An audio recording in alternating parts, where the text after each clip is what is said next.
Hey, it's Sam. I'm just making a quick update here for members.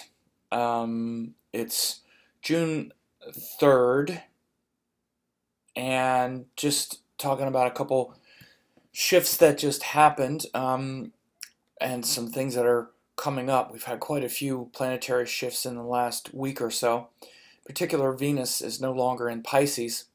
So Venus has moved from that exalted position in Pisces into Aries in the last couple of days. You see, it was actually on May 30th, May 31st, Venus went into Aries, 2nd, 3rd, so here we are. And then on the 3rd, Mercury left Aries and went into Taurus. So Mercury is now in Taurus. So we can feel our thoughts maybe slow down and calm down a little bit, at least our mind and our thoughts, because Mercury had been in Aries for quite a while. And so feeling maybe more, where we can slow down and focus and concentrate our mind and intellect a little bit more instead of the fast Aries, but then back and forth. It's been a little hard to sort of think with a lot of precision and skill for the last month and a half, or actually for the last 2.5 months or so, while Mercury was in Aries and retrograde and whatnot. So you should feel some of that settling down and some calming down, and then Mercury goes into Gemini. So for the next couple months, see for the next, well, wow, it's going to go really fast. Dang, I was hoping it would be slower. This is the next 30 days. By the time of the next 30 days, Mercury's going to fly through Taurus and Gemini. Look, 30 days, boom, wow. 1 week, 2 weeks, 2 weeks, Mercury's right at the end, Taurus in 2 weeks, then 3 weeks, 4 weeks, Mercury's at the very end of Gemini, and then 2 days later, it's in Cancer already. Oh, okay, so we're not going to get as good of that Mercury hanging out in Taurus and Gemini as I would have liked. Only 1 month he's going to go past these two signs. So you can see how fast Mercury moves. And he was in Aries. Let's go back and see. He was in Aries. These are 30 days. Okay, so 30 days. He went into Aries.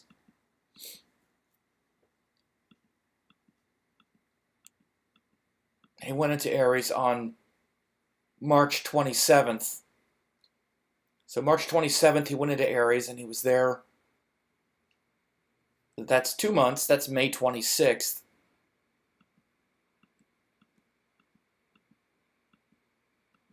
May 26th, so like literally almost 9 weeks, June 3rd. So May 26th to June 3rd, he was in Aries.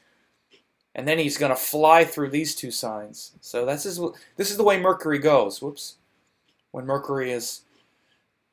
does his when he does his retrograde dance, he can hang out in the sign for like 2.5 months and then fly through the next couple signs, because now he's moving really fast. Okay.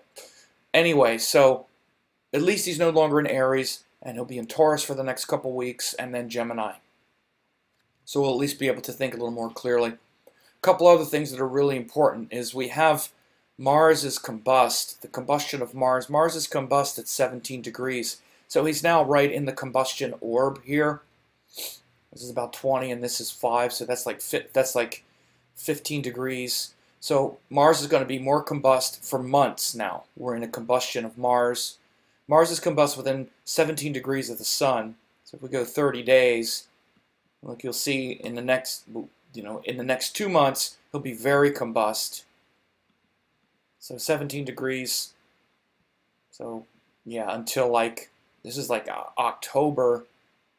He's now outside of it, but within, even here he's still combust. This is about, this is like 17 degrees here. This is in September. So we're reaching a phase where Mars is going to be really combust. Now, when Mars is combust, there's a lot of, as you might imagine, combustible ideas and attitudes and frustrations boiling over in the world and whatnot. In this backdrop, there's a lot of other things going on including an eclipse and you know, all these other difficult things that are coming up. This is happening within this context of a very combust Mars. So look for things globally and culturally. Could be a very combustible time for the next couple of months through the summer. So we also, again, as I said at the beginning, we have Venus no longer in Pisces. Now it's in Aries, where, of course, it's a lot more frustrated and potentially, you know, trigger happy with relationships and other kinds of things. So, again, that's also something that we've lost some grace in that regard. Venus in Pisces was keeping us kind of focused more on the higher picture, the bigger picture. He goes into Aries, definitely not feeling that as much. And so that's a sort of context of what's happening right now. Quite a bit of shifting and changing going on right now. Jupiter is also about to go direct by this time next week. By June 10th, Jupiter is no longer retrograde. He'll be moving forward again. Again, this means on a personal level that we'll be moving forward more with our teachings and other kinds of things, but also other kinds of agendas that maybe have stalled because of legal issues or whatever. I especially think of, as an example, like U.S. politics or other kinds of things where we're sort of trying to get our bearing around the legal system. We might see those things move forward, and maybe to the benefit or detriment to whatever side you happen to come down on. Like, for example, in the U.S., we've had this immigration ban that's been proposed, that's been hung up in the courts. We might see that move forward. We should see it resolved in the next month or so. It could be resolved in favor of allowing that Muslim ban to take hold. Many have said in the Supreme Court it may be upheld, which means that it would overturn the lower court's rulings to strike it down. So we might see these kinds of things, or legal challenges continue, and a lot of legal maneuverings happening. We've just seen in the U.S., our president pulled us out of a climate change treaty.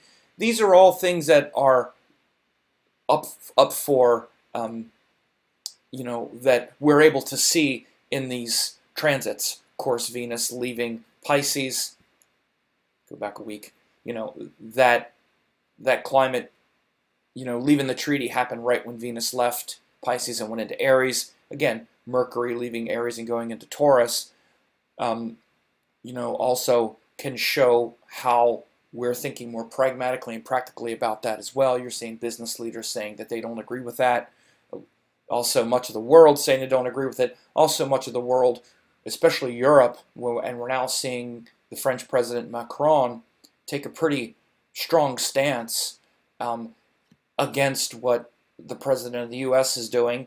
And again, this is one of the biggest damage, one of the biggest dangers of pulling out of the treaty is it's basically our president, which it's unbelievable that he can unilaterally do this against the consent and the will of the U.S. people. I don't know why we have our government set up this way with a treaty where one man can pull us out of it.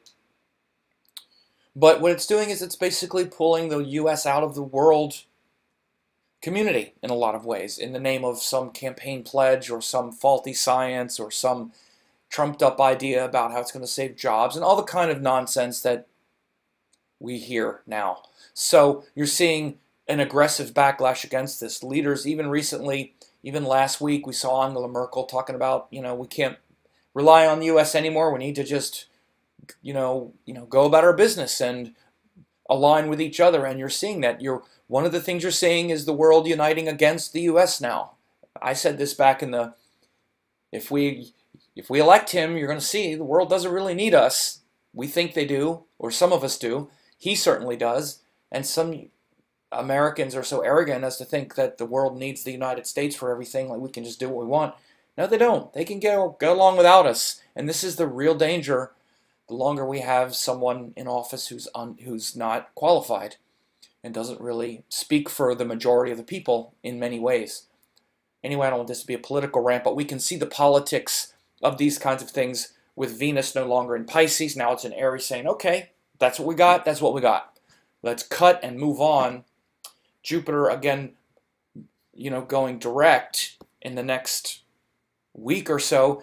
Again, Jupiter is about our vision and our purpose, and I see this as the world kind of waiting to see what's going to happen here, what's going on.